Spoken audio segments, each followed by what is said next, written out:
ಧರ್ಮಸ್ಥಳ ಭಾಗದಲ್ಲಿ ಶವಗಳನ್ನ ಹೂಳಲಾಗಿದೆ ಎಂಬ ವದಂತಿಗೆ ಟ್ವಿಸ್ಟ್. 2004ರವರೆಗೂ ಧರ್ಮಸ್ಥಳದಲ್ಲಿ ಸ್ಮಶಾನವೇ ಇರಲಿಲ್ವಾ? ಸ್ಮಶಾನ ಇಲ್ಲದೆ ಇರೋದ್ರಿಂದಲೇ ಎಲ್ಲೆಂದರಲ್ಲಿ ಹೆಣಗಳನ್ನ ಹೂಳಲಾಗಿದ್ಯಾ? 1980ರಿಂದ ಧರ್ಮಸ್ಥಳದಲ್ಲಿ ಸತ್ತವರ ಎಲ್ಲ ವಿವರಗಳು ಪಂಚಾಯಿತಿ ಬಳಿ ಇದೆಯಾ? ಧರ್ಮಸ್ಥಳದ ಮೇಲೆ ಬಂದಿರುವಂತಹ ಆರೋಪಗಳಿಗೆ ಸ್ಮಶಾನ ಸಾಕ್ಷಿ. ಸತ್ಯ ಹೊರಬರುತ್ತಾ?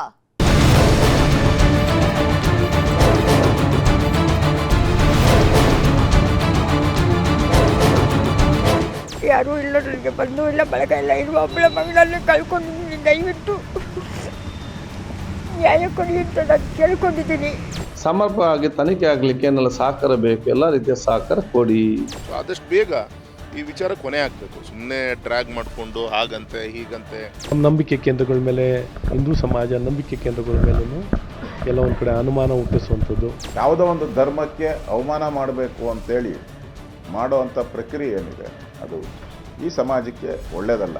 ತನಿಖೆ ಮಾಡಿ ಆಗಿದೆ ಆಗಿಲ್ಲ ಅನ್ನೋದು ಗೊತ್ತಾಗಬೇಕಲ್ಲ. ಸುಮ್ಮನೆ ಹೀಗೆ ಹೇಳ್ಕೊಂಡು ಹೋಗ್ತಾ ಇದ್ದರೆ ಅದು ಕಾನೂನು ದೃಷ್ಟಿಯಲ್ಲೂ ಕೂಡ ಸರಿ ಕಾಣಿಸೋದಿಲ್ಲ. ಹಾಗಾಗಿ ಅದರ ತನಿಖೆ ಆದೇಶ ಮಾಡಿದ್ದೇವೆ. ಬಿಜೆಪಿಯವರು ಹೆಂಗೆ ನಡ್ಕೋಬೇಕು ಅಂತ ಹೇಳಿ ಹಂಗೆ ನಡ್ಕೋಣ. ಧರ್ಮಸ್ಥಳ ಗ್ರಾಮದಲ್ಲಿ ನೂರಾರು ಶವಗಳನ್ನು ಹೂತಿಡಲಾಗಿದೆ. ಹೆಣ್ಣು ಮಕ್ಕಳನ್ನೇ ಹೆಚ್ಚಾಗಿ ಹೂತಿಡಲಾಗಿದೆ ಅನ್ನೋ ಪ್ರಕರಣ ಈಗ ಹೊಸ ತಿರುವು ಪಡೆದುಕೊಳ್ತಾ ಇದೆ. 1995ರಲ್ಲಿ ಧರ್ಮಸ್ಥಳದಲ್ಲಿ ಸ್ಮಶಾನ ಇರಲಿಲ್ಲ. ಹಾಗಾಗಿ ಹೊರಗಡೆ ಎಲ್ಲೆಂದರಲ್ಲಿ ಶವಗಳನ್ನು ಹೂತಿಟ್ಟಿರೋ ಸಾಧ್ಯತೆ ಇದೆ ಅನ್ನೋ ವಿಚಾರ ಈಗ ಬೆಳಕಿಗೆ ಬಂದಿದೆ. ಇದರಿಂದ ಶವಗಳನ್ನು ಹೂತಿಟ್ಟಿರೋ ಆರೋಪಕ್ಕೆ ಹೊಸ ಟ್ವಿಸ್ಟ್ ಸಿಕ್ಕಂತಾಗಿದೆ. ಧರ್ಮಸ್ಥಳದಲ್ಲಿ ಶವಗಳನ್ನು ಹೂತಿಟ್ಟಿರೋ ಪ್ರಕರಣಕ್ಕೆ ಟ್ವಿಸ್ಟ್. 2004ರವರೆಗೂ ಸ್ಮಶಾನವೇ ಇರಲಿಲ್ಲ. ಹೂತಿಟ್ಟಿರೋ ಶವಗಳಿಗೆಲ್ಲ ಲೆಕ್ಕ ಇದೆಯಾ? 20 ವರ್ಷಗಳ ನಿಗೂಢ ರಹಸ್ಯಗಳು SIT ತನಿಖೆಯಿಂದ ಬಯಲಾಗುತ್ತಾ? ಆ ಗ್ರಾಮದಲ್ಲಿ ಈಗ ಒಂದು ರೀತಿಯ ಪ್ರಕ್ಷುಬ್ಧ ವಾತಾವರಣ ಇದೆ. ಎಲ್ಲಿ ಹೆಣ ಹೂತಿರಬಹುದು, ಅದು ಯಾರದ್ದಾಗಿರಬಹುದು ಅಂತ ಗ್ರಾಮದ ಜನರೇ ಯೋಚನೆ ಮಾಡ್ತಾ ಇದ್ದಾರೆ. ಇನ್ನೂ ಕೆಲವರು ನಮ್ಮ ಜಾಗದಲ್ಲಿ ಏನಾದರೂ ಹೂತಿರಬಹುದಾ, ಅದರಿಂದ ನಮಗೆ ಏನಾದರೂ ಸಮಸ್ಯೆ ಆಗುತ್ತಾ ಅಂತ ಯೋಚನೆ ಮಾಡ್ತಾ ಇದ್ದಾರೆ. ರಾಜ್ಯದ ಜನರೆಲ್ಲ ಧರ್ಮಸ್ಥಳದ ಭೂಮಿಯಿಂದ ಹೊರಬರೋ ಸತ್ಯಕ್ಕಾಗಿ ಎದುರು ನೋಡ್ತಾ ಇದ್ದಾರೆ.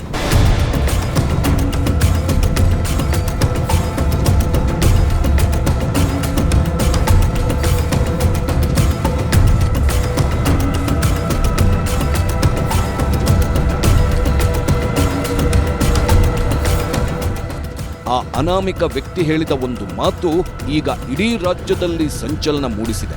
1995ರಿಂದ ಈವರೆಗೆ ನೂರಾರು ಶವಗಳನ್ನು ಹೂತು ಹಾಕಿದ್ದೇನೆ ಅಂತ ಆತ ಪೊಲೀಸರು ನ್ಯಾಯಾಧೀಶರ ಮುಂದೆಯೇ ಹೇಳಿದ್ದಾನೆ. ಹಾಗಾಗಿ ಆ ಅನಾಮಿಕ ವ್ಯಕ್ತಿ ಹೇಳಿರೋದು ಸತ್ಯಾನ ಅಥವಾ ಸುಳ್ಳ ಅಂತ ತಿಳಿದುಕೊಳ್ಳೋಕೆ ರಾಜ್ಯದ ಜನ ಕಾತುರವನ್ನ ತೋರಿಸ್ತಾ ಇದ್ದಾರೆ. ಆ ವ್ಯಕ್ತಿಯನ್ನ ಕರೆದುಕೊಂಡು ಹೋಗಿ ಯಾವಾಗ ಮಣ್ಣನ್ನ ಅಗೆದು ನೋಡ್ತೀರಾ, ಯಾವಾಗ ಶವಗಳನ್ನು ಹೊರಗೆ ತೆಗೆಯುತ್ತೀರಾ ಅಂತ ಒಂದಷ್ಟು ಮಂದಿ ಪ್ರಶ್ನೆ ಮಾಡ್ತಾ ಇದ್ದಾರೆ.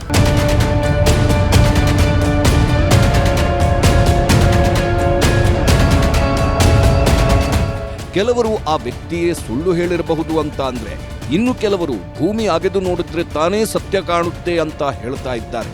ಕೆಲವು ವರ್ಷಗಳಿಂದಲೂ ಧರ್ಮಸ್ಥಳ ಗ್ರಾಮದ ಮೇಲೆ ಕೆಲವೊಂದು ಆರೋಪಗಳು ಕೇಳಿ ಬರ್ತಾ ಇತ್ತು. ಈಗ ಆ ಅನಾಮಿಕ ವ್ಯಕ್ತಿ ಶವಗಳ ಬಗ್ಗೆ ಹೇಳಿದ್ದರಿಂದ ಅದು ದೊಡ್ಡ ಮಟ್ಟದಲ್ಲಿ ಚರ್ಚೆ ಆಗ್ತಾ ಇದೆ. ರಾಜ್ಯದ ಜನರು ತನಿಖೆ ಮಾಡಬೇಕು ಅಂತ ಒತ್ತಾಯ ಮಾಡ್ತಾ ಇದ್ದಾರೆ. ಸರ್ಕಾರದ ಮೇಲೆ ಒತ್ತಡ ಹಾಕಿ SIT ರಚನೆ ಆಗುವಂತೆಯೂ ಮಾಡಿದ್ದಾರೆ.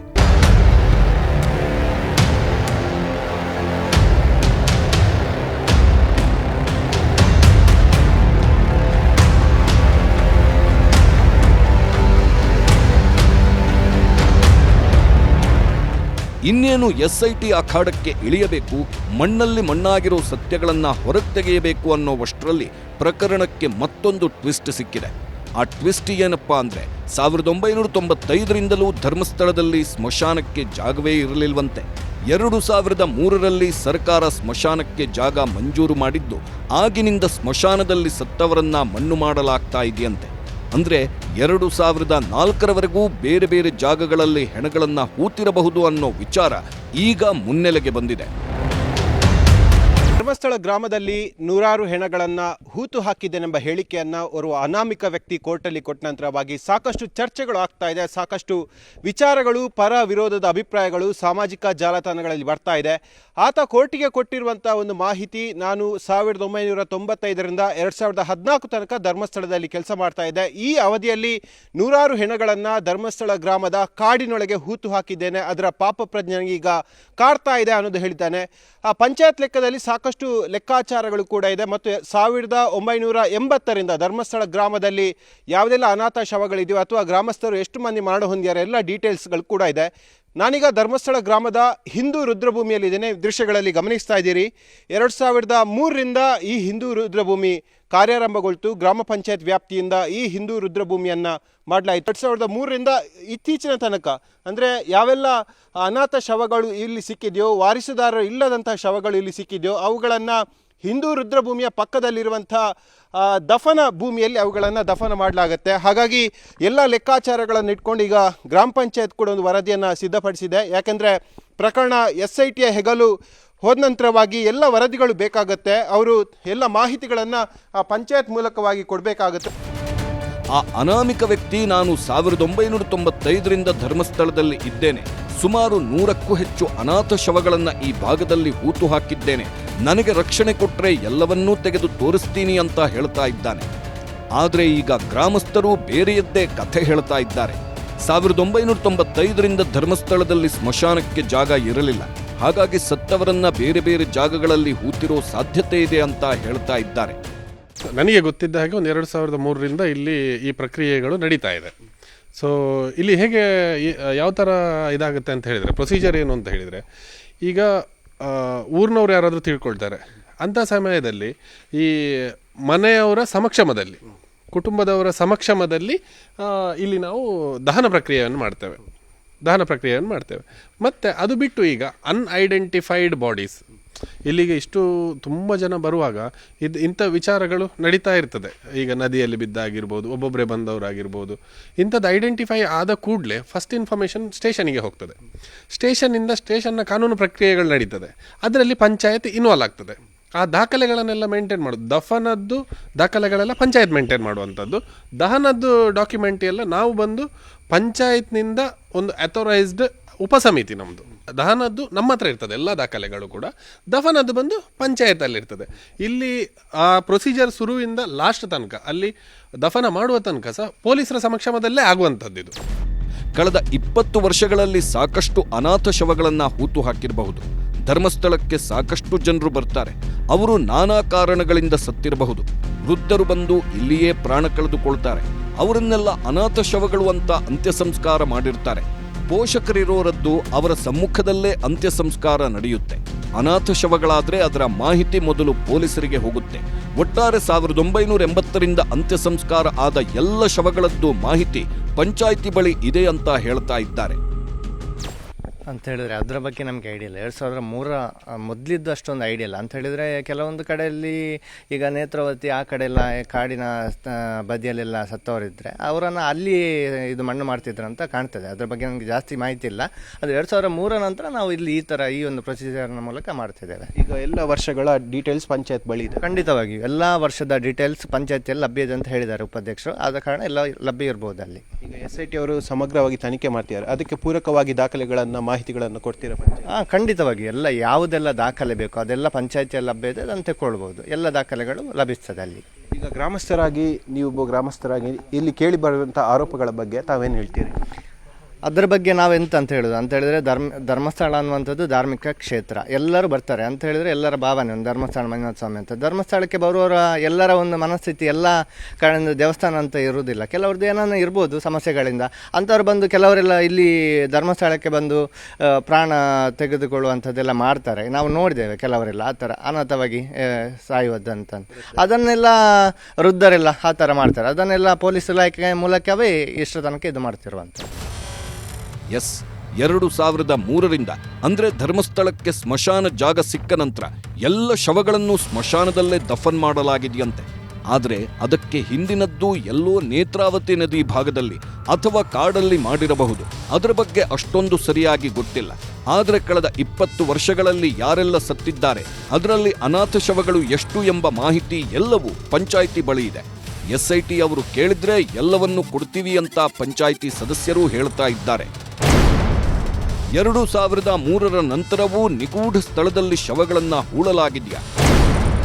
ಹೂತಿಟ್ಟಿರೋ ಶವಗಳ ರಹಸ್ಯ SIT ತನಿಖೆಯಿಂದ ಬಯಲಾಗುತ್ತಾ? ಆ ಅನಾಮಿಕ ವ್ಯಕ್ತಿ ಕೆಲವೊಂದು ಸ್ಫೋಟಕ ವಿಚಾರಗಳನ್ನ ಹೇಳ್ಕೊಂಡಿದ್ದಾನೆ. 1995ರಿಂದ ನಾನು ಧರ್ಮಸ್ಥಳದಲ್ಲಿ ಉಳಿದುಕೊಂಡಿದ್ದೇನೆ, ಆಗಿನಿಂದ ಈವರೆಗೂ ಅನಾಥ ಶವಗಳನ್ನ ಹೂತಿದ್ದೇನೆ ಅಂತ ಹೇಳ್ತಾ ಇದ್ದಾನೆ. ಅಂದ್ರೆ ಧರ್ಮಸ್ಥಳದಲ್ಲಿ ಸ್ಮಶಾನ ಬಂದ ನಂತರವೂ ಆ ವ್ಯಕ್ತಿ ಶವಗಳನ್ನ ಬೇರೆ ಜಾಗಗಳಲ್ಲಿ ಹೂತು ಹಾಕಿದ್ದಾನೆ. ಅಂದ್ರೆ ಸುಮಾರು 30 ವರ್ಷಗಳಿಂದ ಈ ಕೆಲಸ ನಡೆದಿದೆ. 2003ರ ಹಿಂದೆ ಆದ್ರೆ ಸ್ಮಶಾನ ಇರಲಿಲ್ಲ, ಹಾಗಾಗಿ ಅನಾಥ ಶವಗಳನ್ನ ಆತನಿಗೆ ಕೊಟ್ಟು ಮಣ್ಣು ಮಾಡಿಸಿರಬಹುದು. ಆದರೆ 2003ರ ನಂತರ ಎಲ್ಲರನ್ನೂ ಸ್ಮಶಾನದಲ್ಲಿ ದಫನ್ ಮಾಡಿಸಿರಬೇಕು. ಆದರೆ ಆ ವ್ಯಕ್ತಿ ಹೇಳ್ತಾ ಇರೋದನ್ನ ನೋಡಿದ್ರೆ 2003ರ ನಂತರವೂ ಬೇರೆ ಬೇರೆ ಕಡೆ ಶವಗಳನ್ನ ಹೂತಿರೋ ಸಾಧ್ಯತೆ ಇದ್ದು ಅದು ತನಿಖೆಯಿಂದ ಬಯಲಾಗಬೇಕಿದೆ. ಇನ್ನು ಆ ಅನಾಮಿಕ ವ್ಯಕ್ತಿ ಅನಾಥ ಶವಗಳನ್ನ ಮಾತ್ರ ಹೂತಿಡಲು ಸಾಧ್ಯ. ಯಾಕಂದ್ರೆ ಗ್ರಾಮದವರದ್ದೇ ಶವಗಳಾದ್ರೆ ಅವು ಪೋಷಕರ ಸಮ್ಮುಖದಲ್ಲೇ ಅಂತ್ಯ ಸಂಸ್ಕಾರ ನಡೆಯುತ್ತೆ. ಹಾಗಾಗಿ ಆತ ಹೇಳ್ತಾ ಇರೋ 100 ಶವಗಳು ಅನಾಥ ಶವಗಳಾಗಿರ್ಬೇಕು.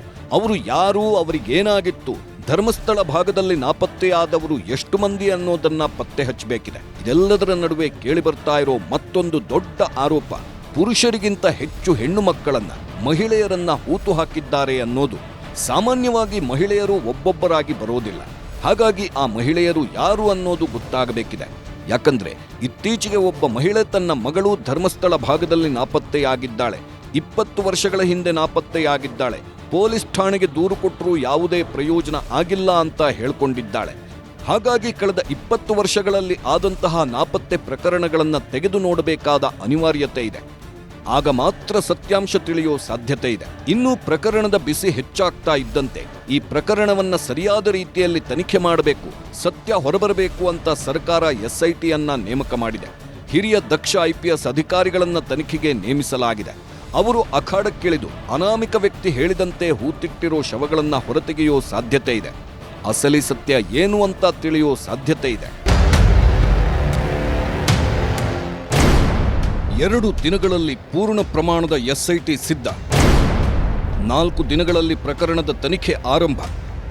ಧರ್ಮಸ್ಥಳದಲ್ಲಿ ಅನಾಥ ಶವಗಳನ್ನು ಹೂತಿಟ್ಟಿರೋ ಆರೋಪ ಕೇಳಿಬರ್ತಾ ಇದ್ದಂತೆ SIT ತನಿಖೆ ಮಾಡಬೇಕು, ನಿವೃತ್ತ ನ್ಯಾಯಾಧೀಶರ ಪರಿವೀಕ್ಷಣೆಯಲ್ಲಿ ತನಿಖೆ ಆಗಬೇಕು ಎಂಬ ಒತ್ತಾಯಗಳು ಕೇಳಿಬಂದಿದ್ವು.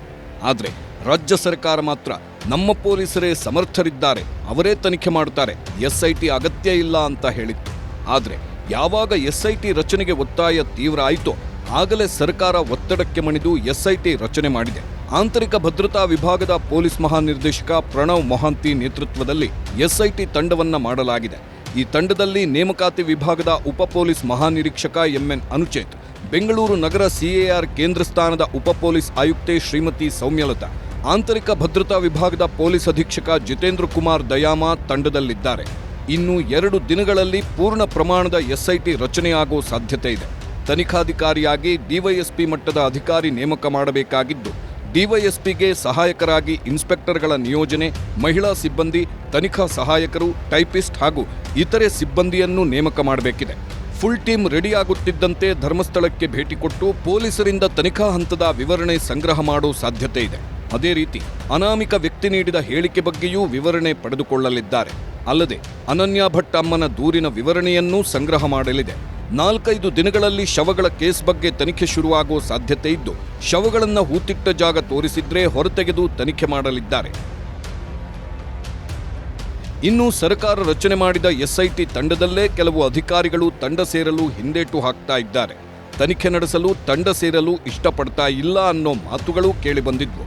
ಆದರೆ ಅದಕ್ಕೆ ಪ್ರತಿಕ್ರಿಯೆ ನೀಡಿರೋ ಗೃಹ ಸಚಿವ G. ಪರಮೇಶ್ವರ್, SIT ರಚಿಸಿ ಆಫೀಸರ್ಗಳಿಗೆ ಜವಾಬ್ದಾರಿ ಕೊಟ್ಟಿದ್ದೇವೆ, ಅವರೆಲ್ಲ ಜವಾಬ್ದಾರಿ ಸ್ಥಾನದಲ್ಲಿರುವ ಹಿರಿಯ ಅಧಿಕಾರಿಗಳು, ಜವಾಬ್ದಾರಿಯನ್ನ ನಿಭಾಯಿಸ್ತಾರೆ, ನನಗೆ ಜವಾಬ್ದಾರಿ ಕೊಟ್ಟಿದ್ದೀರಾ, ನಾನು ಜವಾಬ್ದಾರಿ ಹೊತ್ತು ತನಿಖೆ ಮಾಡ್ತೀನಿ ಅಂತ ಪ್ರಣವ್ ಮೊಹಾಂತಿ ಹೇಳಿದ್ದಾರೆ.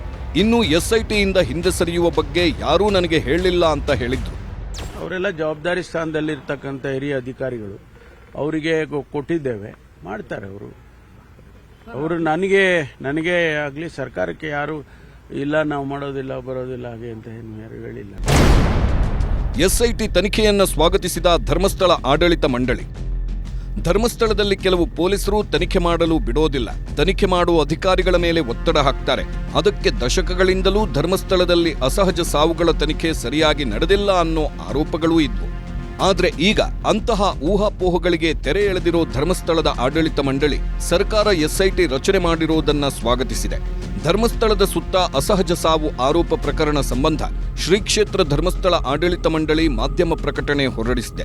ಧರ್ಮಸ್ಥಳ ಗ್ರಾಮದ ಪೊಲೀಸ್ ಠಾಣೆಯಲ್ಲಿ ದಾಖಲಿಸಿರುವ ಹಲವಾರು ಶವಗಳನ್ನ ಹೂತಿದ್ದೆ ಎಂಬ ದೂರು ಪ್ರಕರಣವು ಇತ್ತೀಚಿನ ದಿನಗಳಲ್ಲಿ ರಾಷ್ಟ್ರೀಯ ಮಟ್ಟದಲ್ಲಿ ಹಲವಾರು ತರ್ಕಗಳು, ಊಹಾಪೋಹಗಳು ಹಾಗೂ ಗೊಂದಲಗಳನ್ನು ಹುಟ್ಟುಹಾಕಿದೆ. ಹೀಗಾಗಿ ತನಿಖೆಗೆ ಎಸ್ಐಟಿ ರಚಿಸಿರುವ ರಾಜ್ಯ ಸರ್ಕಾರದ ಈ ನಿಲುವು ಉತ್ತಮವಾಗಿದೆ. ಸಾರ್ವಜನಿಕರಿಗೆ ಸತ್ಯ ಬಹಿರಂಗವಾಗಲೆಂಬುದು ನಮ್ಮ ಆಶಯ ಅಂತ ಪತ್ರಿಕಾ ಪ್ರಕಟಣೆ ಮೂಲಕ ತಿಳಿಸಿದೆ. ಜನರು ತನಿಖೆಗೆ ಒತ್ತಾಯಿಸಿದ್ರು, ಸರ್ಕಾರವೂ ಎಸ್ಐಟಿ ರಚನೆ ಮಾಡಿದೆ. ಈಗ ಧರ್ಮಸ್ಥಳದವರು ಎಸ್ಐಟಿ ರಚನೆ ಮಾಡಿದ್ದನ್ನ ಸ್ವಾಗತ ಮಾಡಿದ್ದಾರೆ. ಅದರ ಜೊತೆಗೆ ಸರ್ಕಾರದ ಸಚಿವರು, ಕೆಲವು ವಿರೋಧ ಪಕ್ಷದ ನಾಯಕರು ಎಸ್ಐಟಿ ರಚನೆಗೆ ಬೆಂಬಲ ವ್ಯಕ್ತಪಡಿಸಿ ಸರಿಯಾದ ರೀತಿಯಲ್ಲಿ ತನಿಖೆ ನಡೆಯಲಿ ಎಂದಿದ್ದಾರೆ. ಹಾಗಾಗಿ ಕೆಲವೇ ದಿನಗಳಲ್ಲಿ 23 ವರ್ಷಗಳಿಂದ ಮಣ್ಣಲ್ಲಿ ಹುದುಗಿದ ರಹಸ್ಯಗಳಿಗೆ ಉತ್ತರ ಸಿಗುವ ಸಾಧ್ಯತೆ ಇದೆ.